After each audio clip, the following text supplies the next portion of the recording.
कल्पना। कल्पना बहन क्या हुआ था? पोछा लगा रही थी, पोछा लगाते लगाते उसको मैं बोली कि आना मत भैया, पोछा लगाए थोड़ा उधर रुक जा। फिर भी वो चलते गया, फिर दोबारा आया तो फिर दोबारा आया तो फिर भी मैंने बोला एक साइड से चल भैया, गीला है, पोछा लगा रही हूँ। तो मेरे को गाली देने लगा गंदा गंदा। और दो हुआ था આ તો એ એટલું બધું જો આ બેનને એટલું કર્યું તો સેક્રેટરી ક્યાં ગયેલા?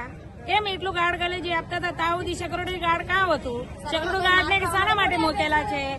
સેક્રેટરી ગાર્ડને શાના માટે મૂકેલા છે?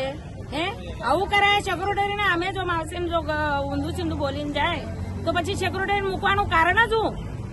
હે શું માંગ છે તમારી? આ તો અમારી માંગ એ જ છે ને, જે છે એ તમે બરાબર કરો. સેક્યુરિટી ગાર્ડ હોય, કોઈ હોય, એ રોકડાનું કામ સેક્યુરિટી વાળાનું કામ છે, અમારું બોલવાનું કામ નથી.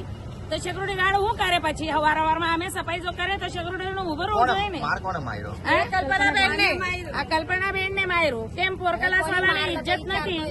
એ પેશન્ટ ના રિલેટિવ એને ગંદી મંદી ગાર્ડ આપી અને મારવા ઉભો રહી ગયો તો પછી